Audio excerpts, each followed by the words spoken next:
Hello everyone, मैं संतोष आप लोगों के सामने क्लास 10 का बहुपद चैप्टर के बारे में जानकारी दे रहा हूं। आई होप आप लोग बेटर समझने की कोशिश करेंगे। तो चलिए सबसे पहले हम स्टार्ट करते हैं। बहुपद होता क्या है? तो किसी चर x में वैसा बीजीय व्यंजक जिसमें x के केवल और ऋणात्मक पूर्णांक ही घात के रूप में आरोही या अवरोही क्रम में व्यवस्थित हो, चर x में बहुपद कहलाता है। यहाँ पे हम x के जगह पे y भी ले सकते हैं, a भी ले सकते हैं, कुछ भी चर, कोई भी चर हम ले सकते हैं, बहुपद कहलाएगा। अब देखो बहुपद का जो है ना, जैसे में 2x² plus 3x plus 5x² plus 7 3x plus 5 etc, ये सब क्या है? बहुपद है। अब देखेंगे हम लोग कि बहुपद कितने प्रकार के होते हैं। तो सबसे पहले हम लोग चलेंगे पद के आधार पर बहुपद कितने प्रकार के होते हैं। बहुपद के प्रकार, तो इसको हम दो टाइप में पहले बांटेंगे। पहला पद के आधार पर और दूसरा घात के आधार पर। सबसे पहले पद और घात के बारे में जान लेते हैं। यहाँ पे ये जो प्रत्येक है, ये एक एक करके ये इसका पद हो गया। ये 1 2 3, ये 3 पद का बहुपद हो गया।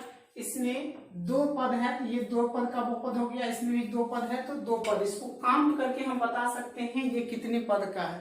तो सबसे पहले पद के बारे में जान गए कि इसको हम काउंट करेंगे कि कितना जो है ना इसमें पद है, उसी को हम बोलेंगे पद। उसके बाद इसका घात देखेंगे, इसका पावर।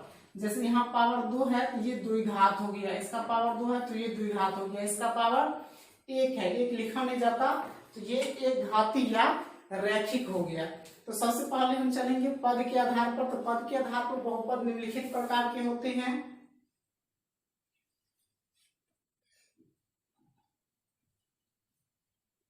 एक पदी,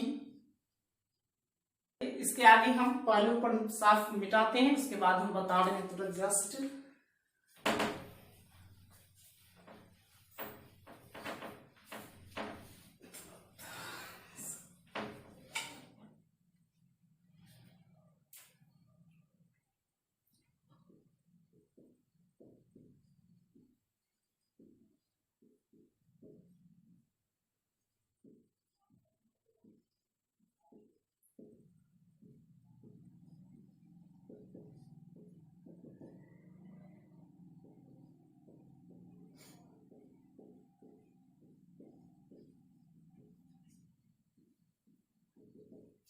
देखिए पद के आधार पर पहला जो है मेरा एक पदी बहुपद है। एक पदी बहुपद उसको बोलेंगे जिसमें केवल एक पद हो। वैसा बहुपद जिसमें केवल एक पद हो उसे हम एक पदी बहुपद कहेंगे। ये सब एक पदी बहुपद हो गया। इसी तरह फिर दूसरा नंबर में है द्विपद।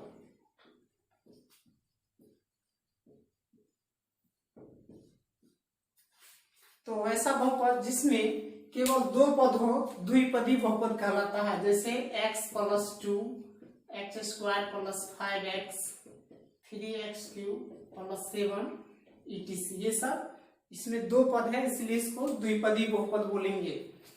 इसी प्रकार से त्रिपद बहुपद।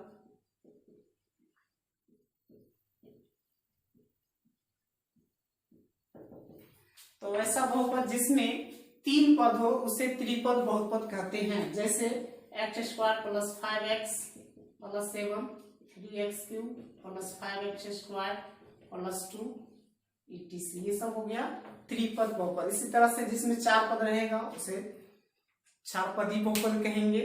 अब है घात के आधार पर।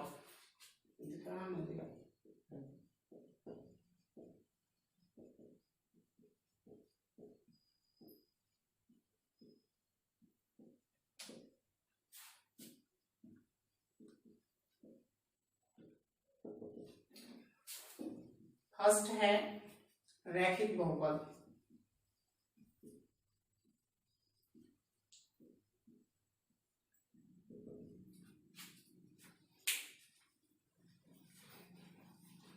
तो वैसा बहुपद जिसका घात 1 हो उसे एक घाती या रैखिक बहुपद कहते हैं। वैसा बहुपद जिसका घात 1 हो एक घाती या रैखिक बहुपद बोलते हैं। जैसे x+2, x+5, x-7 इत्यादि। इसका व्यापक रूप ax+b होता है। इसका जो जनरल फॉर्मूला होता है, व्यापक रूप होता है, वो ax+b होता है।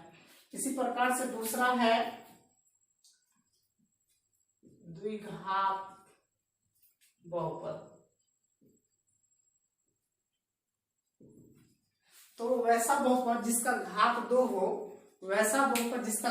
हो, उसे द्विघात बहुपद कहते हैं। जैसे x² + 7x + 5 x² - 3x - 7 etc। इसका व्यापक फॉर्मूला, इसका व्यापक रूप होता है ax² + bx + c, जहां a, b और c वास्तविक संख्याएं हैं तथा a ≠ 0 है। चलो नंबर पे त्रिघात बहुपद।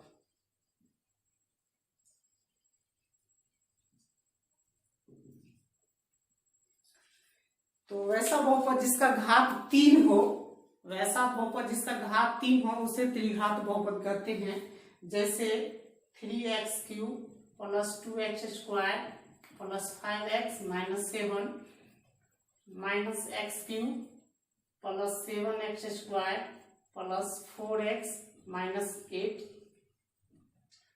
इसका जनरल फॉर्मूला, इसका व्यापक रूप होता है ax³ + bx² + cx + d, जहां a, b, c और d वास्तविक संख्याएं हैं तथा a ≠ 0 होता है। चलिए अब हम बताते हैं बहुपद का मान।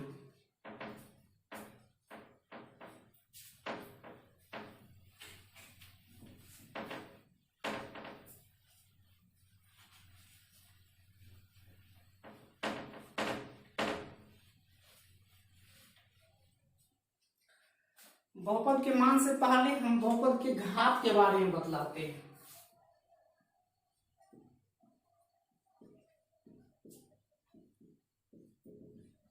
बहुपद का घात क्या होता है? तो जब कोई बहुपद एक चर में हो, तो उसके अधिकतम घात को बहुपद का घात कहते हैं। जैसे यहाँ पे एक हम लिख रहे हैं,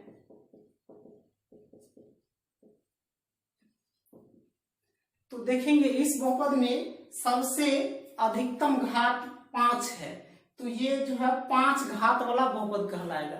इट मीन्स इस बहुपद का घात जो है वो 5 होगा। इसी तरह अगर जब बहुपद 2 चर में हो, तो 2 चर में बहुपद हो तो अधिकतम घात, 2 चर वाले अधिकतम घात को जोड़ के तब उसका हम बहुपद ज्ञात करते हैं। जैसे 2x² y² + 5xy + 7। तो इसमें देख रहे हैं कि 2 चर में है, x और y दोनों में है, तो इसका घात हो जाएगा 2 + 2, इट मीन्स 4। इसका दोनों का घात x और y दोनों चर के घात को जोड़ करके तब इसका हम घात ज्ञात करते हैं। इट मीन्स इसका घात कितना हो गया? 4 हो गया। चलिए अब देखते हैं हम लोग बहुपद का मान क्या होता है।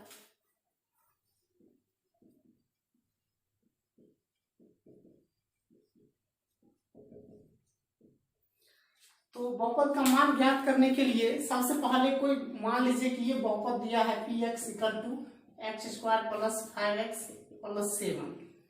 तो कोई बहुपद में जो चर है, उस चर का कोई वैल्यू लेने से जो हमें उस बहुपद का जो मान प्राप्त होता है, वही उस बहुपद का क्या कहलाता है? मान कहलाता है। जैसे अगर हम एक बहुपद लिए हैं px = x² + 5x + 7, इसमें x = 2,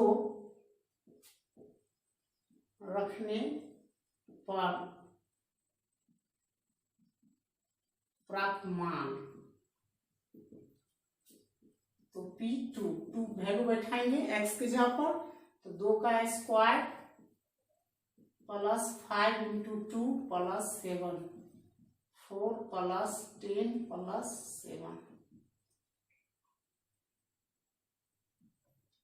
मीन्स इस बहुपद का मान कितना आ गया? 21 आ गया। अर्थात किसी बहुपद में चर का मान प्रतिस्थापित करने से प्राप्त मान ही उस बहुपद का मान कहलाता है। तो आज तक इतना ही रहने देते हैं, फिर मिलेंगे इसके बाद अगले दिन नेक्स्ट वीडियो में। तब तक के लिए आप लोग का धन्यवाद। यदि आप लोगों को वीडियो अच्छा लगे तो लाइक, शेयर और सब्सक्राइब करना ना भूलें। धन्यवाद।